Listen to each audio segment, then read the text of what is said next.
যদি কোনো দুর্ঘটনার শিকার হয় তার দায় এড়াতে পারবেন না। চেষ্টা করে বলবেন আর না, অনেক দিন হয়েছে, আর কতদিন? 1 মাস 2 মাস? তারা অসহায়।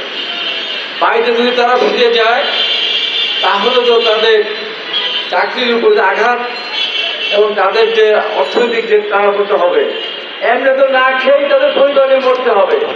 বাড়িতে গেলে তো খাবার নাই, চাকরি চলে গেলে থাকবে কি? সবাই নিয়ে মরাচ্ছে। এরা ভোরে চাকরিটাকে একজন যদি দুর্ঘটনার শিকার হয়, সেদিন যদি এই মন্ত্রণালয়ের দায়িত্ব আছে তাকেও কিন্তু সেদিন বিদায় হতে হবে।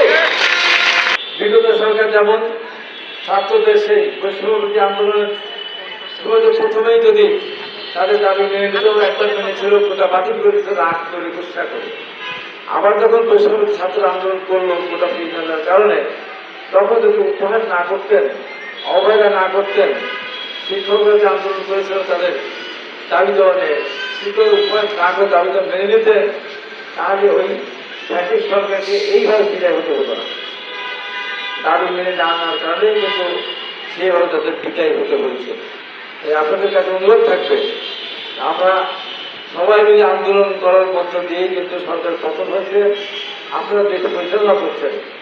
তাই মানবিক দৃষ্টিকোণ থেকে এরা দেখবেন, বিগত সরকার যেমন দাবি না মেনে পর প্রয়োগ করেছিল, পুলিশ চালিয়েছিল, প্রায় 1500 থেকে 2000 আমার বিভিন্ন শ্রেণীর রিক্সাওয়ালা, ভ্যান চালক, ছাত্র, ঘরে বসে থেকে বাচ্চা শিক্ষক করতে হয়েছে, থাকতে সরকার পারে বিদায় তাদেরকে হতেই হয়েছে।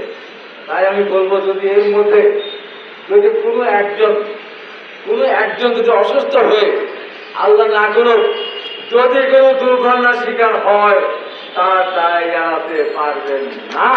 চেষ্টা করে বলবেন। তাই অনতি বিলম্বে দেশকে বসুন, বসে সমাধান করুন, দেশ এগিয়ে যাবে। আজকে তো প্রয়োজন, তো আমাদের দেশের প্রয়োজন, যাবো তো না এই কর্মের প্রয়োজন নেই, যাবো না। সেটি নিয়ে আপনারা কেন এত সময় ক্ষেপণ করছেন? তাই আমি আপনাদের এই আন্দোলনের প্রতি পূর্ণ সমর্থন জানিয়ে সরকারকে শেষবারের মতো বলতে চাই, দিন ধরে এই যে বসে আছে আমার বোনেরা, সরকারকে বলবো আলোচনার মাধ্যমে সমাধান করে। বাংলাদেশের নাগরিক, আমাদের দায়িত্ব কর্মসংস্থানের ব্যবস্থা করা, কর্মহীন করা তো আপনাদের কাজ না।